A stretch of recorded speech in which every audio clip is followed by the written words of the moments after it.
We're the parents of 5 children. We have 3 here on earth and 2 which are in heaven. And our journey started about 10 years ago when we first became married, and we waited about 3.5 years before we had our first daughter. And God blessed us with a beautiful, healthy baby girl. And she was just a perfect child, I guess, at least, the first perfect child. And she did everything, it seemed to be, slept good, didn't cry that much. And we quickly decided that we wanted to have our second. And on her first birthday, I was actually pregnant with our second child. And when she came along, it was kind of a totally different story. And when we had her, everything was still perfect and great, and she was beautiful and healthy. But then things kind of changed when we brought her home from the hospital.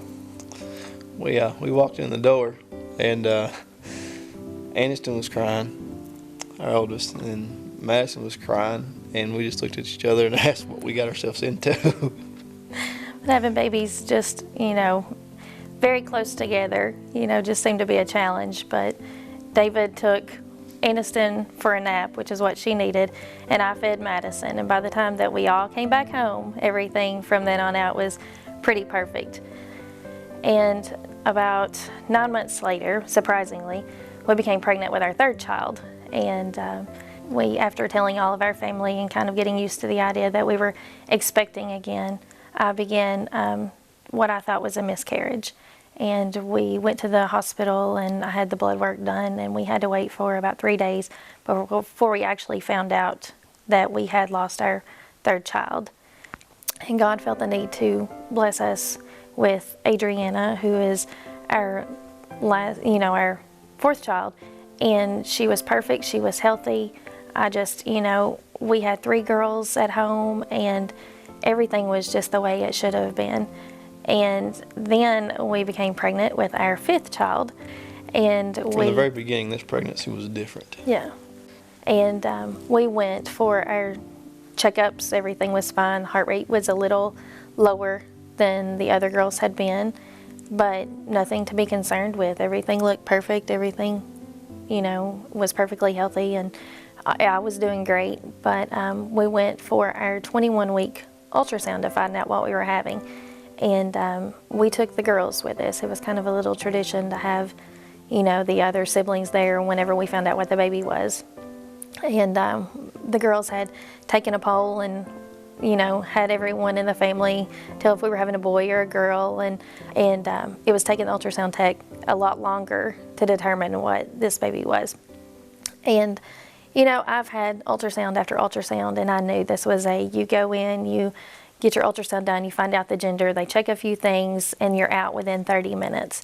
And after about an hour, I knew that there was something a little off with this ultrasound. This was taking a lot longer, and I just remember the technician going back to the baby's heart, and she kept trying to find things maybe or something. I don't really know. I had this, feeling at that point, this is taking a little too long. She finally told us that we were having another girl, and we were thrilled. David is a great daddy, so daddy's girls are perfectly fine here. And our doctor came in, and he didn't say a lot, and he wasn't my typical OB. And he came in and he said, I don't like the way your baby's heart looks. But I know we were scared to death because it was our baby and there was something possibly wrong with her. And I think we expected to maybe go up and find out that everything was okay. This is something we could fix with medicine or surgery, or it really wouldn't be a big deal. And I remember we went into this room, and there were several other couples there. And the thought that crossed my mind is, we're not the only one here with a problem. Everyone in this room has something wrong with, their baby. And we went into this little room, and we began an ultrasound. And I remember the technician, she was so sweet, and she was just sensitive to the fact that we were there and that we had a problem. And the doctor came in, and I remember him asking, he said, "Why are you here?" And we said, "Well, our heart doesn't look right, is what we've been told." And he said, "Yes, you're exactly right. it doesn't. And he said, to be honest with you, I have no idea what exactly is going on with her heart.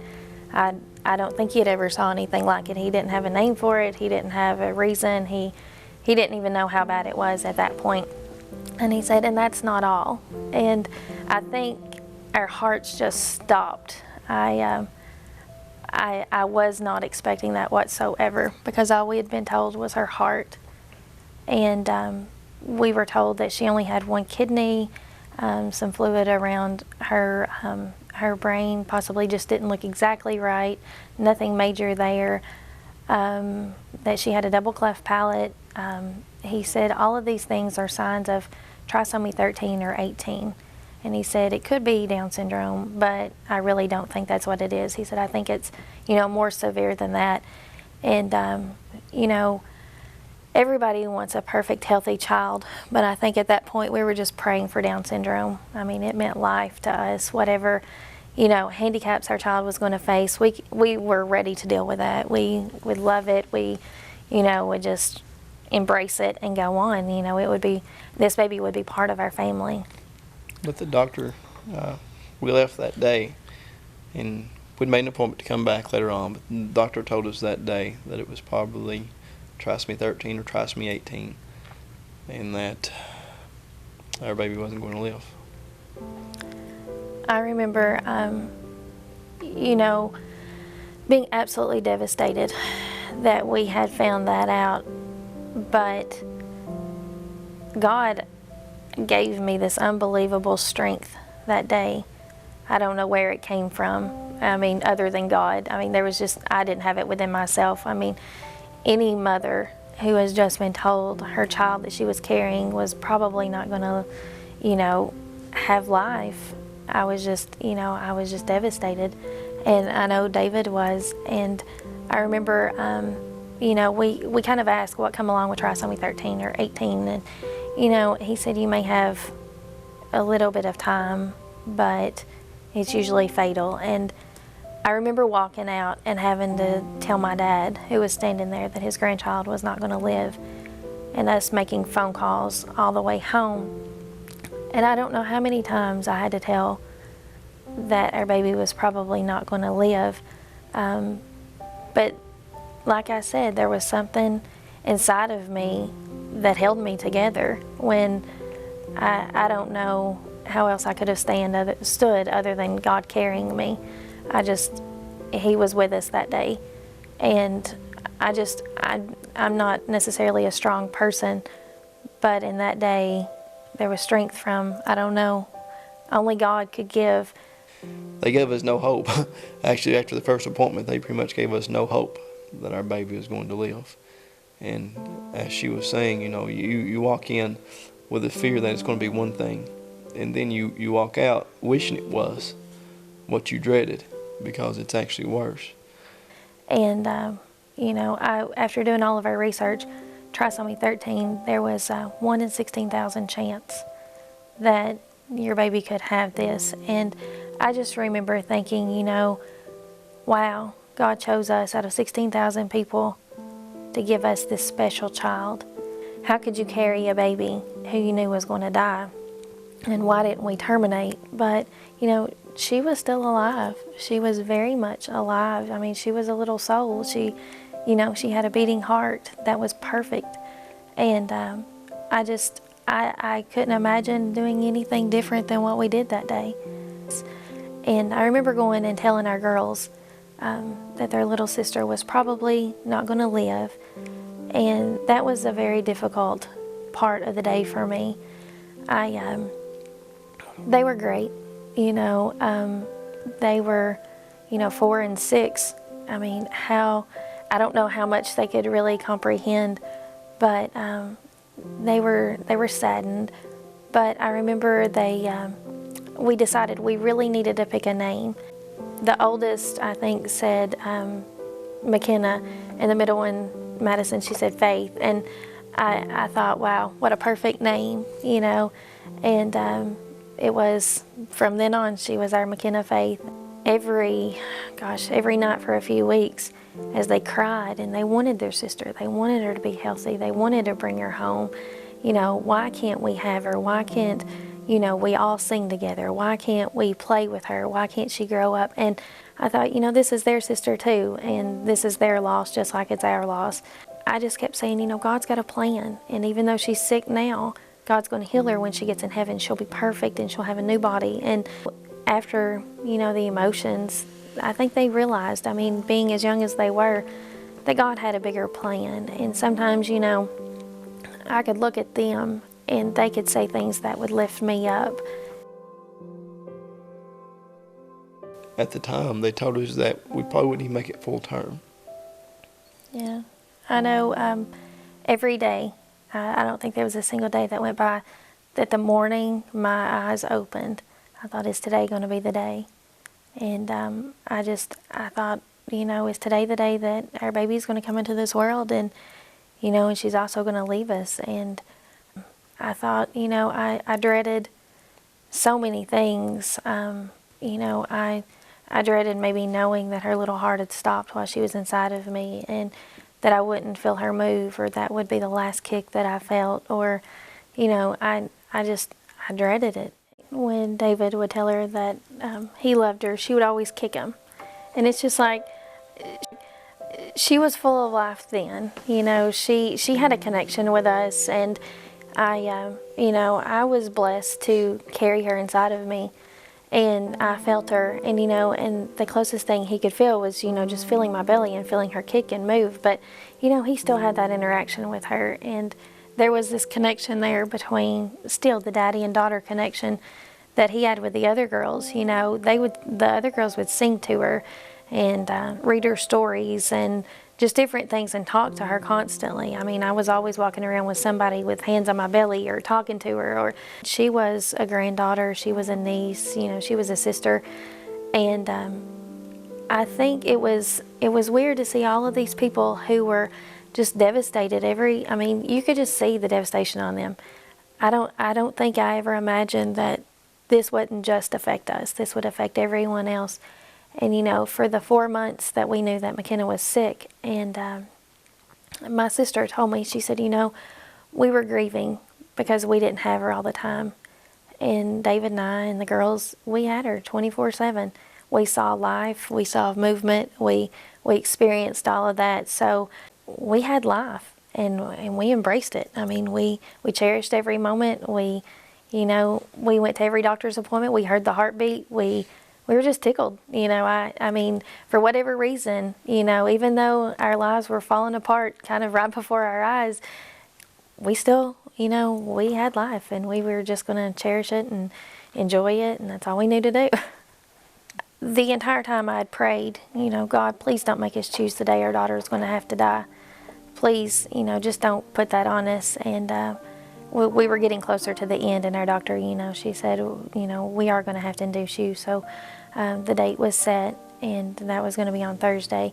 And she said, but I want to see you one more time on Tuesday to make sure things are going the way they should. Everything still looks favorable for, the induction. And that weekend before, I was preparing things around the house, packing clothes, just different little things. And we went out to eat on Friday night, and I was having contractions. They were painful, but nothing, too severe. All day Saturday while I was trying to get things ready, I was having contractions. And Sunday morning, we went to church, and our church is a good hour away. And that would have put us about 2.5 hours away from our hospital. And we were just having a normal day. I would have my contractions. Not a really big deal. I just thought we're getting ready for labor, And I took the kids to a birthday party, and I remember joking with my dad, and he's like, "Are you feeling okay?" And I said, "Yeah." I said, "I'm just avoiding labor," and I was just joking, and because I'd never been into labor, I had no clue what to expect. My family kind of really encouraged me, to go on to the hospital and just get things checked out. And I had never hurt like that before. I was thinking I could just tough it out and go on. But we got things ready. Nothing was going like I planned. Everybody was going with us. Everybody said, we're going to be there. This may be it. And we even took our kids, with us because everybody was going. So, and I got there, and my doctor met me at the hospital. We got a hold of her on the way over, and she checked me out. They put me in a little room. She said, yeah, you're dilated to 5. We're going to have a baby tonight. And then I dreaded so badly the silence that was going to come, because we didn't expect any life whatsoever. And the silence that was going to fill that room instead of a cry when she was born. And those were the things I dreaded the most. And I don't know why. I didn't dread labor. I didn't dread anything else. Everything else seemed like it would be a breeze. But I dreaded just those moments. And I remember that night there was 34 people there when McKenna was going to be born. And you could see, looking at the pictures now, you can see the dread prior to McKenna's birth. You can see the dread and the pain on people's face, because we knew what to expect. At least we thought we did. Delivery started, and McKenna is born, and there's a cry. There's a cry. It's the most precious sound I think I've ever heard. It was just something about that. It filled my heart with joy more than I ever could have even imagined. Yeah. And the doctor, when she was born, the doctor handed her to me, and I held her, and then I took her over to my wife, and we held her together, and we began to weep and to cry. And there was happiness, but we knew at the same time, as McKenna was, we didn't want her to be in any pain.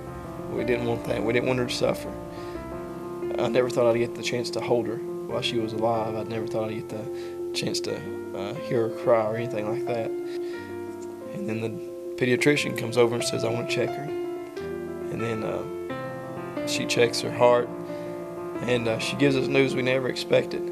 And the pediatrician says that we have some time. She said that she wasn't God, but that we have some time. And she didn't know how much time we had, but we might have a little while. And the joy that brought. And for somebody to tell you that you have a few hours with your daughter, to a lot of people may be tragic. To us, it was joy. We have the girls brought in. Our 3 little girls, and we all spent some time together. I remember we had prepared the girls. Her face wasn't going to look like a baby doll. She was going to have the cleft palate, and she wasn't going to look extremely, like a perfect baby doll that they would probably envision. And we had told them, that she would look a little different, and that it was okay. They were children. We didn't expect them to just think she was absolutely gorgeous or perfect. And, I remember the first thing that they said was, she looks just like us. She's fine. What's wrong? I thought you said her lips might look a little funny. And that just melted my heart. I mean, as a mother, you want the best for all of your children, and their little hearts and souls it was just so big at that time. They were 2, 4, and 6, and they saw nothing wrong. I thought, there was this love there for their sister, and it was perfect. And that just, I don't think there could be any more joy and happiness that filled the room that night. Me and the girls, of course, we left McKenna and Alicia, and we went out to get the rest of the family and the grandparents. And as we left the room, and as they were in the waiting room, is where everybody was at, Madison rounded the corner, and with a hop, she said, "She's alive, she's alive." And you could just see and just feel a sense of just a whole lot less tension in the room, with everybody else knowing that our baby girl was alive. And there was just something special about that moment. There's something special about that instant, and just her in that yellow dress. I can picture it now. She rounded that corner, she just jumped, said, "She's alive." Sometime about an hour after she was born, I think David said, this calls for celebration. And he said, somebody go get cake. And we had our little girl birthday party. I mean, it was a life worth celebrating. And for 3 hours and 17 minutes, we had McKenna Faith. For it to be the way we wanted, it was just David and I. And she fell asleep in our arms. And I believe from the moment she had her last breath that she entered in the arms of Jesus. And that gives us great comfort and peace. And I know where she's at, And I wouldn't trade those 3 hours and 17 minutes for a lifetime with her, not knowing where she would spend eternity. You know, we had our moment and we were devastated, but yet those 3 hours and 17 minutes have went beyond our expectation and carried us through so many nights that we've had heartache and sorrow because we got more than we ever expected that night. I remember throughout her service, we stood by her little casket and we had the opportunity to share a miracle that God had performed in our lives. You know, we were given 3 hours and 17 minutes with a baby girl who we expected to be 4, maybe 5 pounds, who was a 7-pound baby, and, you know, just beautiful and full of life, actually. And we got to stand there and we got to tell how good God was. And, you know, we found strength in the Lord that day that is nothing like I ever imagined. When we had her funeral, the actual part, David was able to speak, you know, and we weren't sure if that was going to happen. And he felt led, and God gave him the grace to get up there and, you know, say words for his daughter. And it was very touching. And the service, the entire service, was not a funeral service per se that was full of sadness, but we had church. I mean, the pastors that, you know, held her service and preached, I think there was even maybe conviction among some of those that were there. And if that's what, you know, this took, was the death of our daughter to bring someone to God, it was all worth it. To God be the glory. And because we know where she's at, we want him to be glorified in this, and we want there to be souls saved, and we want someone to learn about God just by her story. It has nothing to do with us or anything that we've done. It's all through him. There's going to be days where, you know, all you want to do is talk about it, and then there's days when, you know, you don't even want to even relive those memories. But, you know, with God's grace and his guidance, we can, you know, we can live. We have something to look forward to, you know, strive to have the life with our children again someday. You know, I've cried and I've had my moments, and I went to the graveyard, you know, every day to visit. I guess it's just the closeness of a body. I know she's not really there. It's just somewhere I can go. But I've thought more than once, you know, if you're a mother or father going through this, I don't know how you're doing it without God. Because if I didn't have God, if I didn't have that peace in my heart, you know, or the assurance that she was okay, I couldn't get up in the morning. I couldn't go on. I couldn't live. I couldn't sit here and talk to you the way that we have today and know, you know, without a shadow of a doubt that she's in heaven. And I don't know how, you know, you can do it. And, you know, if you're struggling because you've lost a child or, you know, something tragic has happened, I don't know how you can do it without the faith and, you know, of our God. I feel for you, but I also, you know, want to say that, you know, you're never going to have healing. You're never going to have that void filled in your heart, because there's just a part of you that dies with these children. And you know, I think back of, you know, how Christ died on the cross, you know, for our sins. You know, he had a father that looked upon him and suffered loss. God knows what we're going through. And, you know, with him, he can help us. So I highly encourage, if you've never found Christ, that you find him and that, you know, you ask him to help you through this, because he can. And we thank you for hearing our story. And we just hope that you have got a blessing from our daughter. And even though she was only 3 hours and 17 minutes old, you know, she has a big story to tell. And we just thank you for taking time to listen, and ask that, you know, you look to God for your strength, because he's the only one that can get you through. And you can have a story too if you allow God to work in your life.